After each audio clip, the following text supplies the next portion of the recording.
Welcome back. This is part 2 of the new moon in Gemini of 2023. And if you're finding this video and you didn't see part 1, that's the long, extensive new moon in Gemini video. But can you believe it? After I talked about 36 minutes, I almost forgot to talk about this one aspect, and I really want to share it with you because it's important. And I think I forgot about it because if you don't already know, I do live videos on my personal page on Facebook. You're certainly welcome to follow me there. The link will be in the description box. So I did an extensive video there, and I talked about this particular aspect. And so sometimes when I do that, I forget to add these particular aspects in the videos I do for YouTube. So I really wanted to come back on here because this is important. So this new moon in Gemini happening on June 17th / June 18th, wherever it is, wherever you are in the world, right? And again, I refer you back to the first video for the specific dates and times for this new moon, depending on where you are in the world. You can go to that first video and find out, right? But most importantly, this new moon at 26 degrees and some minutes, right, of Gemini, this is opposing the galactic center. And also, this is square Neptune in Pisces. And this is really an important piece, which is why I had to make a second video. So Neptune in Pisces is squaring that galactic center. And the way that I understand that, the way I would interpret it, is that there are stories that are ending in the collective unconscious, things that we have, stories that we've played out that are just no longer resonant. And as you'll find in that first video I did on the new moon in Gemini, I talked about how important it is to be in alignment with your personal beliefs. And we know part of the experience of the collective unconscious has been to really subscribe to beliefs that may not necessarily be resonant with us, thinking that there's a specific truth or a specific way in which we need to be in society. But the thing is that when you have such a immense creative universe, this contains many truths, right? And so as we learn and grow, we really begin to understand that Gemini consciousness is about this and that. It's not this or that. It's that actually all of these different ideas and different perspectives are just different ways of looking at creation, different ways of creatively self-actualizing in the world and in the cosmos and in cosmic understanding, right?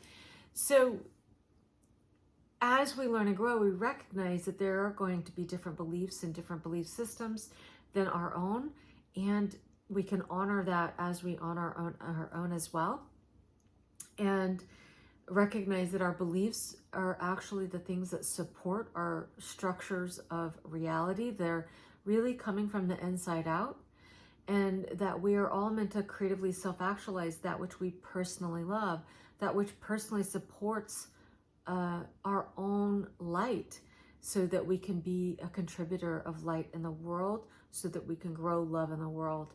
So with Neptune going through Pisces, we've been getting the opportunities to really see how we may have osmosed beliefs and belief structures that actually just do not support our personal reality, nor support the growth of our own love, and the growth of our own heart chakra, and the expression of our heart chakra in our own unique, brilliant, and creative way. So with this new moon opposing the galactic center, with Neptune square the galactic center and the new moon, right? This is really, I think, could be putting the pressure onto this natural dissolving of stories that we have lived in our past, or that we noticed others lived, or the collective has lived, that we have now, that are completing, that no longer serves us anymore, and that, we can let go of, and so that new stories can emerge from the cosmos, new stories that that have never been told before.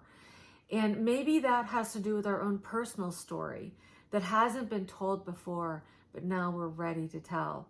I mean, Gemini is all about distributing information, transmitting information, and, you know, receiving information as well. So really like learning through hearing other people's stories, and then also, you know, expanding our story from that which we learn, and that we all grow from that.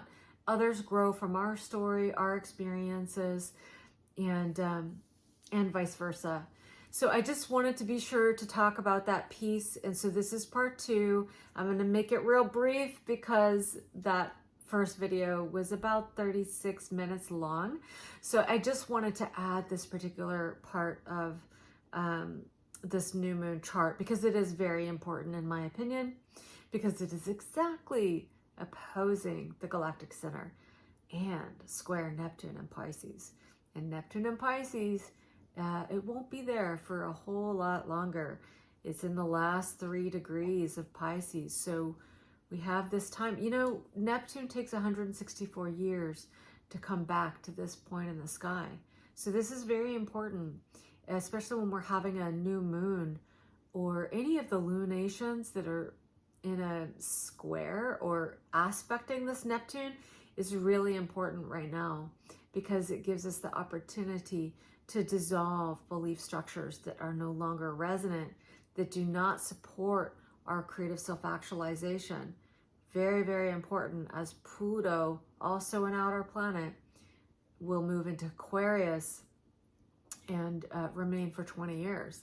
So I hope this is helpful. If so, please do feel free to share your thoughts, insights, and questions in the comments if you feel inclined. It always makes the conversation more rich. If you find this valuable, of course, you're welcome to share the video. It would very much be appreciated. And of course, in support of the channel. So I appreciate it. And I'll see you on the next video.